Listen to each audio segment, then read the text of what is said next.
like to know from you how we walk across the aisle and how we get our local congressmen that might not wear blue to join on this. And it is my understanding that several of them have. So, thank you very much. And that's really hard to do in today's environment, but it's so important, okay? And I get beaten up for this and I get praised for this, but I am the co-chair of a group called the Problem Solvers Caucus.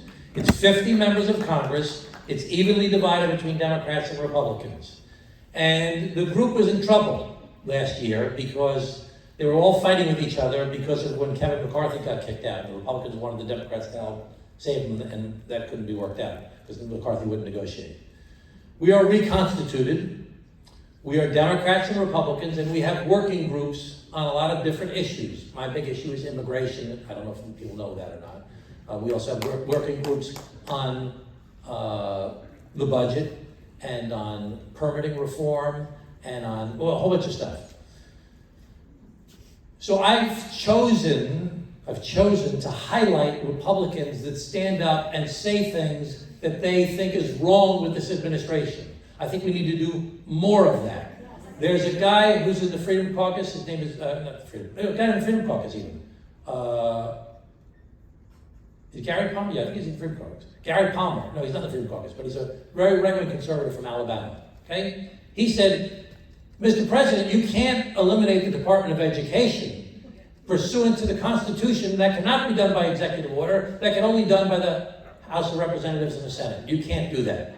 So we have to highlight that a guy like that said that when he's a right-wing conservative Republican from Alabama, and he's saying the president can't do that. There's a guy named Mario Diaz-Balart from Florida, who's on one of the chairs of one of the Appropriations Committee, who's come out and said, I am the chair of a subcommittee on appropriation, and I will zealously guard the power of the purse. The president is not permitted to eliminate different things in the budget, federal budget. Only the Congress can do that. There's another guy named Brian Fitzpatrick, who's the co-chair. He's a CPA and a lawyer, trained like I am, CPA and a lawyer. And he's a former FBI agent who oversaw federal corruption charges. And he's come out and said, the president is completely wrong on Ukraine. Putin is a dictator. Zelensky was democratically elected. And Russia invaded Ukraine, not the other way around. He actually just went to Ukraine. So there are Republicans that are standing up. Now, on Social Security, nobody has done that yet. They do a lot of stuff like, they say, we're going to protect Social Security. There are a lot of Republicans that have said, we will not let them cut Medicaid. Because they realize if that happens, they're going to get killed in their districts. A lot of these places where they're cutting federal employees are very red Republican districts. So many of us are angry and really disappointed in a lot of things that are happening. We're frustrated. How can this happen? Why can't we stop that from happening? But we have to find those people that we can get to cross over to our side. And when everything's said and done, we got to win. If you don't win, it doesn't matter. So okay, let's go to the next person. You got to get more normality questions because he's not going to want to come back again. Here, I got to get someone on this side and someone in the back over here. Do you have somebody over here? This woman right here. Go ahead. Where are you from? Sandy from Great Neck. Oh, wow. Sandy from Great Neck. I've been trying to get on your newsletter, and Congressman Gillian and the senator, what's his name? Schumer? Yeah. I don't care about him. But your newsletter and her newsletter, I want to get. Since that very first meeting in Hofstra, I've been trying to get, I've written you got it. You should be on my newsletter right tonight. I don't get it. Is Brent here? Is Brent here? Okay, Brent is the guy who's in charge of getting the names for the newsletter. If there's some reason that you're not getting on my newsletter, then there's something wrong with my system. Okay. So we have 200,000 names right now in my newsletter. So we got to try and find out why you're not getting through, okay? So I got your email to come to the meeting, so you have my email. Could be going to spam. No, I checked my spam diligently. Okay, we got to figure this out because I want you to get my newsletter, okay? I want to get it. I want you to get my newsletter. Okay, let this lady over here go. Go ahead, very fast question. I recognize you. Aren't there Republicans that won't get Social Security as well? Yes, that's why they're afraid to mess with this. But where are they? Where I don't understand. Well, there's probably Republicans in this room right now. Why- Are there Republicans in this room? Raise your hand. I guess what I'm trying to say. How many people actually live in my district here? Raise your hand if you're from my district. Oh, how many people are from Laura's district? Raise your hand. Okay, good. Okay. How come? Yeah, they're upset too. I know this is so hard. I've been doing this for years, okay? I was the mayor of Glen Cove for 8 years, county executive for 8 years, was in Congress for 6 years. I ran for governor, didn't turn out very well. Then I'm back again. So, it works. The system works. Right now, it's in the worst period I've been, and any of us have been, in what government's doing right now, what Trump is doing. It's the worst period ever. If we keep the pressure on, and we educate people with the facts, and not just yelling and screaming at each other, but actually talk about this is what Social Security does, this is what these cuts would mean, this is how it would affect you, this is what they're doing with the reconciliation, this is how it would affect Medicaid, and we educate people about the facts, and then you go out and spread the word. We will win these fights. And it's frustrating because you want it to happen right now. That's all of society's like that now. We want it all to happen right away. But we have to just keep on going. He's got to keep on pushing and driving and going. So, okay, that woman in the back over there. Whoa, everybody's dying to ask questions here. What time is it? Okay. I want to say thank you. This was a very effective meeting. Thank you. Thank you, Governor O'Malley. Give Governor O'Malley another round of applause. And to me, the most important thing that happened is we got some facts that maybe, like in your world, they were easy to talk about. Right. You have them, but maybe not in my world. And so, you know, I've been. What's to your Atlanta- first name? Mary, And where are you from? Garden City. Okay, that's what, you're exactly what I want to see happen. We have got to educate people about what's happening. I've been to the last 2 rallies that have been going on in Long Island. I think they've been very effective. But one thing I'd say is a lot of the posters or the signs or our talking points, they need to be clearer. From tonight, I'm so looking forward to getting some of these slides. I would even host, like the idea of hosting something, like I live in an apartment building. I would have my neighbors come. I know they don't vote like me, but on the topics to talk about the facts. So thank you, extremely well done. Thank you, Mary. Anybody want to say what Mary said? Welcome to ask the next question. No. All right, go ahead. This guy in the back over here with the hat, baseball hat. Hi, I'm Alan from Huntington. I have a question about SSI for mental health. Is that being gutted? Oh, you give me the SSI question?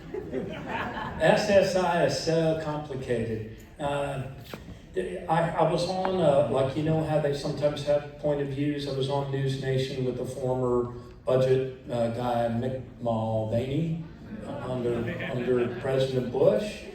And his counterpoint to me was, oh, come on, Governor. They always say that Social Security is going to be cut, and the Republicans never do. Actually, that's not true. Congressman Suozzi can tell you that last year, they made all of their members walk the plank and vote for a $500 million cut to Social Security, and it was purely partisan lines. But one of the things he said was, and in fact, SSI isn't really even part of Social Security. It isn't really Social Security. And he said it's welfare. So that gives you a sense of where they're coming from. And another thing about the staffing, and you can confirm this, Social Security, 40% of the work at Social Security is to administer SSI because it's so complex. They make people on Social Security stand on their heads, gargle peanut butter, spit nickels, and whistle the battle hymn of the Republic in order not to be pushed off from month to month by earning over the amount. So they want to gut all of it. They're on their way to doing it. And those 7,000 people that the congressman pointed out, I mean, a lot of them do SSI. Can I give just a little bit of hope? Tell them what the SSI stands for. Supplemental security income. So it was signed into law by a great liberal president named Richard Milhouse Nixon in 1971, 73? Yeah, he was still in for one more year. Okay. So that's what SSI is. So and some people can be dually eligible. It's just a If federal welfare program. it helps keep, it was an additional program to make sure nobody lives in poverty, even if they didn't work long enough to earn, a decent benefit from Social Security. Let me give you a little hope on convincing Republicans. There was a resolution against Musk dismantling Social Security, and in the Senate, 2 Republicans voted with the Democrats. They're from, big applause for the 2 Republicans that voted with the Democrats. Okay, because I remember their names because there were only 2 of them, and they happen to live in the state that has the hardest trouble getting access to Social Security offices. Where is it? Alaska. Yeah, somebody said South Africa. No, not South Africa, Alaska. Let me give you another bit of hope. There was an article in The Hill, which is a publication that follows the goings-on. Some of you are not, and you read The Hill. The headline was, "Behind closed doors, Senate Republicans want Elon Musk to shut up about Social Security." So I did a town hall in Oklahoma City. That's not represented by a Democrat. I'm going to be doing a town hall in Birmingham in a district that's also not represented by a Democrat. So you also shouldn't neglect calling the White House. They all look at the polling, they all see that they're taking on water with this one as Congressman Suozzi and his colleagues go at him on it. And so I wouldn't, we kind of wipe them off, even thinking of calling the White House, but call them. Every politician, everybody in Congress, and correct me if I'm wrong, Congressman, watches like a hawk what people are calling in about every issue every week. So when I'm in those other states, I encourage people, call your congressman and go, "Oh, well, they never vote our way." It's not about them voting their way or your way. It's about them hearing your voice. Don't let this rob you of your agency. Tom saved me here. These are your people. Okay, it's 7:41, I think. We gotta end by 8 o'clock, okay? I'm sorry. So, but let me, I gotta tell you one thing philosophically about how I look at government, okay? This is very important. America's founded social supplemental income, okay? Which is when people are disabled, they just can't survive. And they have to go through this crazy process. And they have administrative hearings, and then they go to federal court. When I was work clerk for a federal judge, I used to get SSI cases. And we have to rule, on those cases after it's exhausted the administrative process. But America's founded on 2 concepts: capitalism and democracy. Capitalism says the smarter you are, it's based on competition. The smarter you are, the harder working you are, the luckier you are, the bigger risk taker you are, the better you're going to do. Some people are better competitors than other people. If you're a good competitor, you're going to do great. Some people are bad competitors. Okay? Little babies are bad competitors. Senior citizens that are frail and elderly and can't take care of themselves and are getting sickly are not good competitors. If you get hit by a car and your legs are broken, or you get cancer, or you have a mental health problem, or some other issue that's stopping you, you're not going to necessarily be a good competitor. You went to school with some people, you're smarter than the other people you went to school with. Okay? Some people are not as good competitors as other people. In a system based upon competition, capitalism, the best system in the history of the world, created more wealth, lifted more people out of poverty, more innovation. Capitalism is the best system in the world. No system is better to make people's lives better. But in a system based upon competition, some people are not going to do well. They're not good competitors. We don't want, because you're a bad competitor, for you to be relegated to a life of misery. We have another system, it's called democracy. It says all men and women are created equal. We don't want, because you're a bad competitor, if you're a baby whose parents are not taking care of you, for you to be abandoned and you're gonna die. We don't want a senior citizen to be living in the cold or eating dog food. We don't want people to be living in a neighborhood where the great competitors are making a lot of money and they got a smokestack and they're polluting everything, they're going to get cancer. We want you to put a filter on that. We don't want you to get your fingers cut off at work. We're going to have OSHA rules. We're going to put rules in place under our democratic system that says that all men and women are created equal. We don't want you to have a miserable life. We're going to put some guardrails in place. The challenge is you have to have a balance between these 2 systems. If you do all capitalism, competition, the strongest survive, you end up with some people do great and some people with miserable lives, if you do all capitalism. If you do all democracy, and you put too many rules in place, you kill the goose that laid the golden egg of the competitive system. You have to find a balance between these two major ideas. But in our society right now, we've lost a sense of balance. All we're doing is yelling and screaming at each other all the time. We have to get back to a place where you're not just, you're one of those, oh, you're one of those. We have to find a balance between these two systems to make things work so that we can keep the economic engine strong, but we can also have people have a decent life as a human being. We have to find that balance. That's why things like this are important. Okay, let's say there's like 4 more questions, okay? Okay, one in the back over there, one of those two. Are you husband and wife? Okay, who's nicer of the two of you? No, ask the woman, she goes first. We'll let the guy do a question too.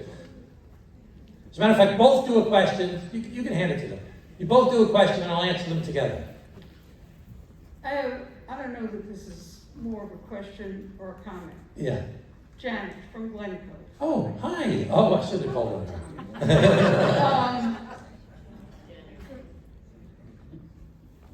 Compromise would be nice if it works. I don't see it working. I understand why you put out the names of Republicans who are speaking as if they are against doing damage to Social Security or to anything else. But how can anything happen if you can't get people like that, who speak in the background softly, to actually vote on bills that are up for a vote? Because we can scream, and Lord knows you have heard me for years, whether you've listened or not, but you've heard me for years. 30 years. For long, and I've been doing that for longer than you've been in government. All the talking in the world. I mean, I'll die talking. I'm very old. But it doesn't do anything. We are in the process now of living through someone who ran to be a dictator, got elected, has his co-dictator, they're doing whatever they damn well please. And no one seems able to stop them. And there isn't a moral fiber in people who will speak quietly among colleagues. Okay, So how do you get them? okay, let that gentleman, okay. Go ahead, sir. You know, it's interesting. This is like following right up on her, a couple of things. Russell Murphy, I live in Mineola. One thing is we have to reclaim entitlement. Oxford Dictionary, the fact of having a right to something. I am entitled to my own Social Security. Not in the Republican sense of the word, but I'm entitled to it. That being said, I'm 68. I've not retired. I've got a January 30, 26 retirement date. I lost 5% in 3 weeks, thanks to Trump's tariffs on my retirement account. I may not be able to afford it, especially if they do something to Social Security. And banging her. I don't know if you heard of this, but Senator Murkowski was in a town hall this past weekend, and someone asked her, "What do you tell people when they're afraid?" And she started her answer with, "We're all afraid." Yeah. Somebody's got to get out there and hook on that, Yeah. and get this bully out of office. Yeah. I mean, I'm sorry, but if they're all afraid, they've got to talk to somebody, whether it's, maybe it's not you who's in the government, somebody's retired out of government right now, the governor here. Yeah. I mean, somebody's got to talk to them Okay. and find these afraid people and get them to have their strength. So let me say, it's really hard. It's not easy, no question, it's hard. And the people that I talked about did not say it quietly in the hallways. These were quotes I took from the newspaper of things that they said publicly. And there are lots of other examples like that. We just have to keep on doing it and get more people and keep on pushing. And they will respond, as the governor said, if they see their poll numbers or if they see people calling their office. And some will do it out of conscience. But America was founded on a couple principles. All men and women are created equal. We're all entitled to inalienable rights of life, liberty, and the pursuit of happiness. And you can't trust anybody. America's founded on the idea that people have self-interest. And that's why we have the three branches of government. Because you can't trust anybody. And you need the other ones to be watching what the other ones are doing. And so it's hard because people are looking out for their self-interest, but part of their self-interest will be, I'm not going to get reelected if I piss all the people off. And if you take away Social Security or you damage Social Security, you're going to lose your election. If you mess with Medicaid, you're going to lose the election. So we have to constantly educate people about these things and move beyond, as Mary said before, just the slogans, and get the details and the facts and try to educate other people. Okay, we'll take a question over this gentleman right here, and then this gentleman over here. Tell them about Florida 1 and 6. Florida 1 and 6. Yeah. So there were recently 2 special elections in Florida, and Florida 1 and Florida 6, and what had been safe Republican seats, like at a 32%, 30-point margin, was cut to 15 points. I did town halls in both of those, happened to be doing town halls there, and what the candidates told me was that what they were hearing were from Democrats, Republicans, Independents with Social Security and veterans benefits. Yeah. Still first loser. Have either of you been to the grocery store? It's not only that. I mean, do you know what's going out? My Hellman's 20-ounce mayonnaise Okay, is now 11.9. For those of you that can't hear her, Hellman's mayonnaise is very expensive right now.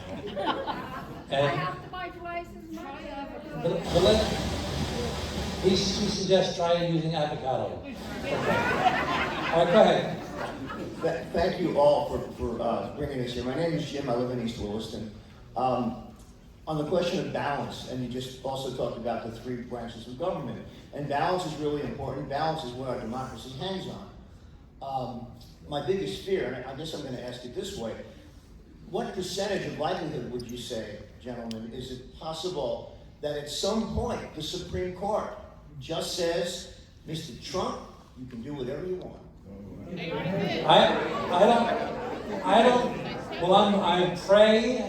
I pray and I hope that will not happen. And they haven't done that. They haven't done that. They haven't done that. But we can go back and forth. But the bottom line is I think Marty's an attorney also. I was an attorney. I would clerk for a federal judge. A lot of these folks in these positions are pretty serious about the law and about integrity. Now, are there things that we've seen that we've been very disappointed with? When we saw the ethics violations by Clarence Thomas, for example, getting the gifts from the guy, and some of the other judges, that's pretty upsetting. And that needs to be fixed as far as I think that the Supreme Court needs to have ethics rulings. But we just had a decision the other night, and it's not clear to me if it was 9-0 or if it was 7-2, or 7-2 with 9-0 with 2 dissenting opinions. But that was pretty serious. And they did the right thing. The question is how we're going to get it enforced. I was talking to a federal judge today, and having a conversation about when they said about the guy that they sent to El Salvador and from Maryland, and they said facilitate the return. And so now there's going to have to be, unfortunately, because our system takes a long time to get things resolved.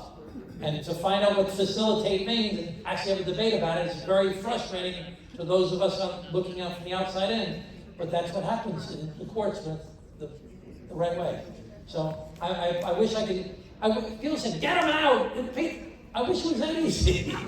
It's not like that. Okay. We had the majority when it happened last time. Okay. And right now it has to be an impeachable offense. This gentleman here and then that woman in the back and then who's that? Me? I think that's you. Go ahead, sir. Go ahead, sir. Just try and speak. My name is Larry Wiltsey. I'm a retired actuary. Commissioner O'Malley, Governor O'Malley, 30 years ago, I served in a technical panel for the last Social Security Advisory Council. There is an implicit assumption, I think, maybe I'm naive, that Social Security benefits can only be paid for the trust fund. I read the original 36 Act, and I read portions of the much, much longer Act as amended. I found no words in either that says benefits can only be paid from the trust fund. Often what is not in a law can be more important than what is in a law. Am I naive? Do you know what the law actually says on this issue? Thank you. Yeah, I can't. Where are you from, Ellen? Where are you from? The last time we had, Where are you had from? several serious conversations, and it was a restaurant. The last time was your wife became a co-owner of Oh, it's Stangos. Yeah, but where are you from? Glenhead. Glenhead, okay. Where's that? Glenhead. In his congressional district. Okay. All right, that counts, huh? I haven't read the law.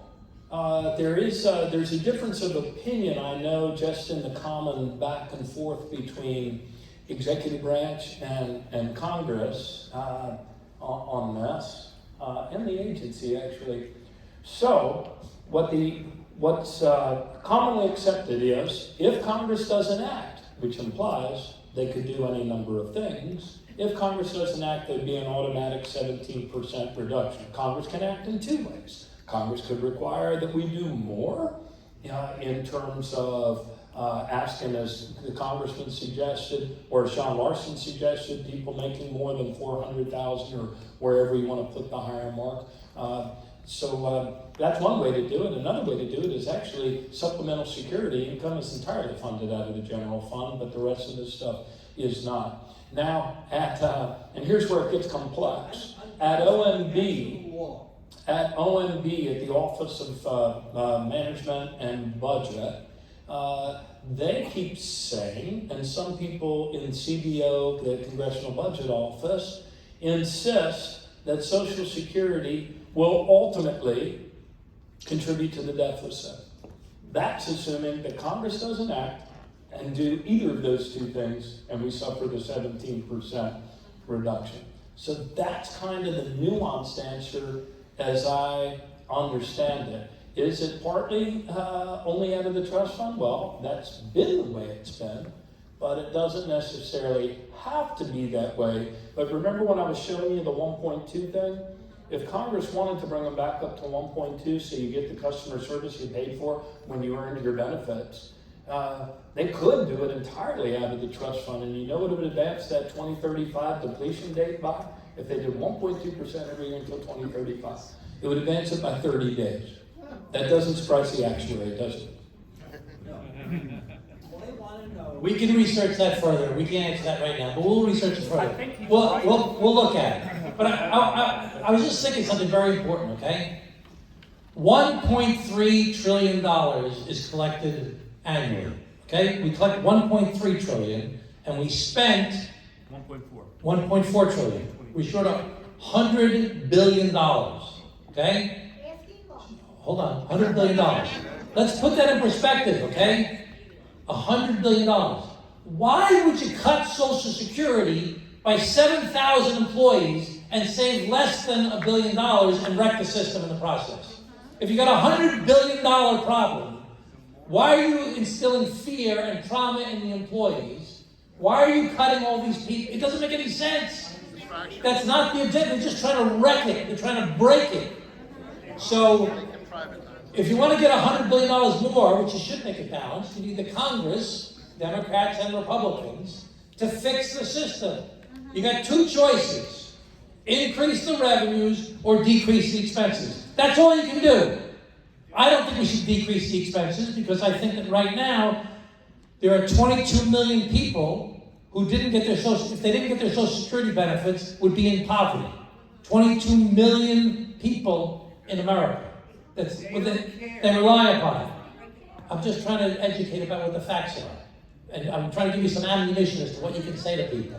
It doesn't make sense what they're proposing, why they're proposing it the way they're proposing. Okay, I think you're going to be the last question, ma'am. You're in the back right there.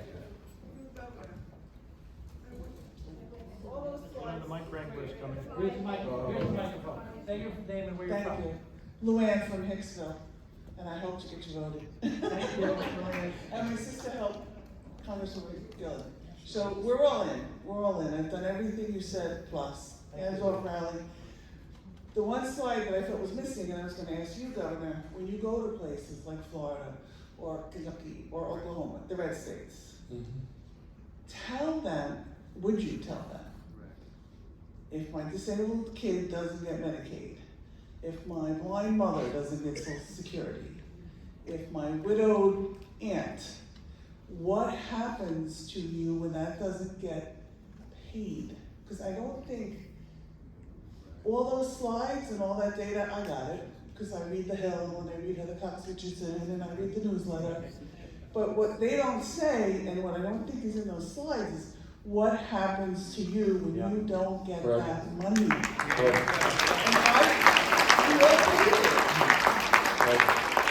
your money. You're not getting your money.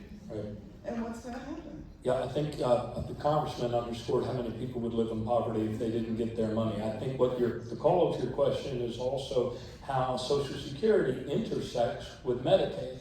If anybody has a family member that's on SSI, one of the reasons why people are so deathly afraid of earning a little too much and then falling off the cliff and being out of the program is because they won't get their Medicaid anymore.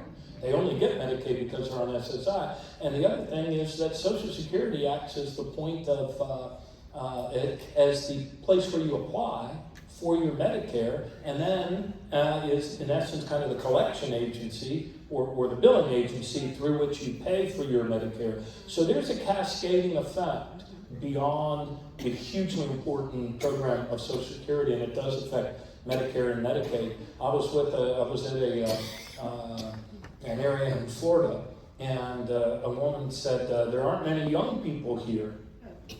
Are there many young people here tonight? So we need to talk to young people. Do you remember marriage equality, how quickly it changed? That wasn't because suddenly, AARP did wonderful ads to target seniors about marriage equality. That was grandkids talking to grandparents. In the same way, grandparents need to talk to grandkids. Because this lady said, I know what to tell them. Tell them we're all moving into the basement of their own home. And it comes down to just understanding what people's lives are like and having empathy. I think it was the president who said earlier, how do I say your last name? Osorio, said to me earlier, he said, when that Howard Lutnick, who was the Secretary of Commerce, and he got out and he said, well, my 94-year-old mother, if she didn't get her Social Security check, she wouldn't complain about it. Now the guy's a billionaire. I mean, it was just so insensitive. There are millions, tens of millions of people in America that this is their only lifeline. This is all they've got. That's it. Yeah. So, and there's probably people in this room that it's the only thing they've got as well. So, we're going to keep on. We're going to do more of these things. We're going to do more of the town halls. I had 9,000 people at my town hall the other day. We're going to do more of these things. We're going to try to educate people, get people involved.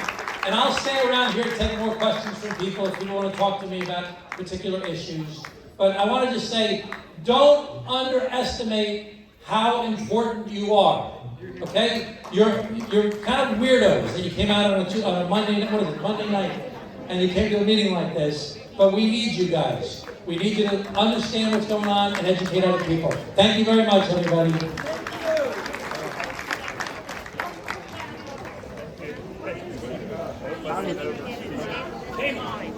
John.